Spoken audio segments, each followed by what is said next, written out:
Vladimir Putin's approach to the war in Ukraine has been marked by a simple strategy: throw more soldiers at the problem. Since the invasion began, Russia has had a numerical advantage in manpower, using this to steadily wear down Ukraine's defenses. However, despite the massive casualties, over 1.18 million Russian soldiers, according to Ukraine's Ministry of Finance, Putin now faces a growing crisis, one that could have far-reaching consequences for Russia's military and its society.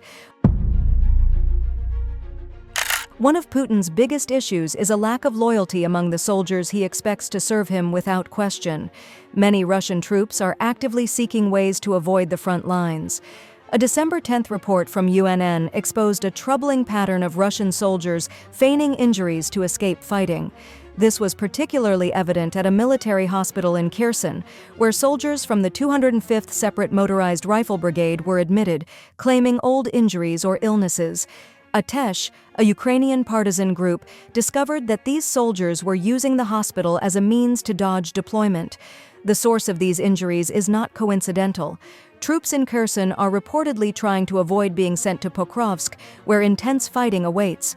While Russia is on the verge of capturing the city, the cost has been immense, with over 100,000 soldiers killed or wounded in 2025 alone.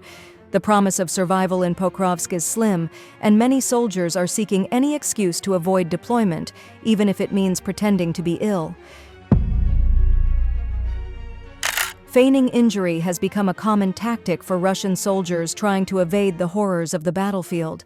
As far back as August 2022, the Ukrainian Armed Forces General Staff reported that Russian soldiers were increasingly using self-inflicted injuries, or mutilation, to avoid serving in active combat zones. In addition to the physical injuries, soldiers have resorted to psychological tactics, sabotaging their orders, particularly when faced with offensive operations. These behaviors have become so widespread that avoiding combat has become an almost institutionalized practice. Some soldiers have even taken the extreme step of intentionally seeking injuries. Business Insider reported that rumors circulated about Russian soldiers sticking their hands out of trenches in the hope that a Ukrainian bullet would injure them. Such drastic measures, though horrifying, reflect the extreme desperation felt by those trapped in the relentless cycle of war. By intentionally injuring themselves, soldiers hope to be sent back to a hospital where they would receive temporary respite from the front lines. However, Putin has shown little compassion for the wounded. Since at least October 2024, there have been reports of injured soldiers being sent back into combat. One such soldier, Andrei, shared his story in a Medusa report. After suffering severe injuries from shrapnel near Bakhmut, Andrei's vision was permanently impaired, leaving him unable to see out of one eye. Despite his grave injuries, the Russian military refused to release him from duty. Instead, he was reassigned as a rifleman grenadier and told to shoot with his remaining eye. Andrei's case is far from unique. Reports from the Moscow Times in December 2024 revealed that Russian soldiers were being sent back to the front lines long before they had received adequate medical treatment. In some cases, soldiers were returned to the battlefield even with untreated illnesses like hepatitis, further exemplifying the lack of care for Russian soldiers' health and well-being. As the war drags on, desertion has become an increasing issue for Putin's military. Soldiers who can't avoid service by pretending to be ill are looking for other ways to escape.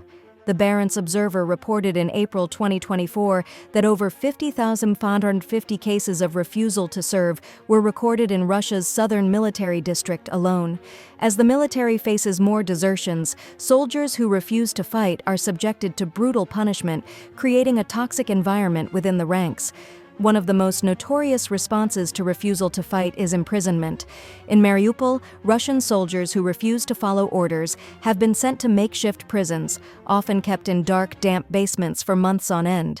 The Kiev Post referred to this place as the basement of refuseniks, a horrifying symbol of Russia's internal discipline methods.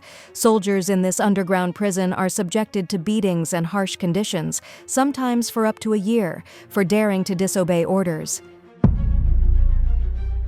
The brutality faced by soldiers who refuse to fight is staggering. Former prisoners have described the conditions in the basements, with one former detainee, Yegor Karin, recalling the foul stench, lack of air, and squalid conditions that marked the underground prisons. Prisoners are forced to sleep in shifts, and some even suffer psychological and physical abuse that leads to long-term trauma. Even soldiers who are injured or mentally ill are often sent to these dungeons as punishment. This has become an emblematic feature of Putin's military strategy, brutal discipline designed to force soldiers into submission regardless of their physical or mental condition. The cruelty inside these prisons and the increasing desertions have long-term consequences. As soldiers return home, many of them are struggling to reintegrate into civilian life. The trauma of war and the brutal treatment they endured in the Russian military are taking a toll on their mental health. Some soldiers, particularly those who were imprisoned or mistreated, are now returning to Russia as ticking time bombs. Reports from United 24 Media and Verstka indicate that returning soldiers are causing a wave of violence in Russia. Since the beginning of the war, over 1,000 people have been killed or injured by ex-soldiers, many of whom were previously incarcerated. The violence isn't limited to murders. Road accidents and criminal activities involving drugs have also spiked. These veterans, particularly those who were once convicts, are often struggling to adjust to life after the war. Without the financial support they received in the military, many turn to illegal activities, adding to the strain on Russia's already struggling economy and society. A growing concern is the rise of criminal activity among Russia's veteran soldiers, many of whom were former prisoners recruited with promises of freedom. Around 180,000 convicts were released to fight in Ukraine, and now they are returning to a society struggling to reintegrate them. Without proper rehabilitation, many are committing violent crimes, creating significant challenges for Russia's future.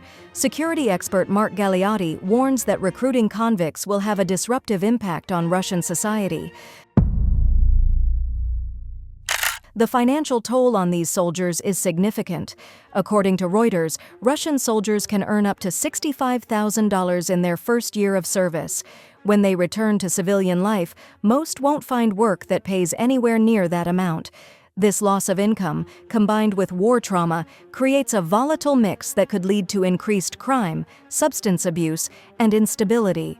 Many veterans may turn to drugs or alcohol, while others may engage in organized crime, using combat skills to survive. The situation is growing dire as Russia faces a population of traumatized veterans, ill-equipped to reintegrate into civilian life.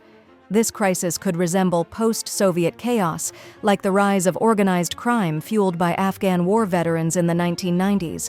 Putin may believe he has control, but the war in Ukraine is unraveling not only the military, but also Russian society, with far-reaching consequences for the country's future.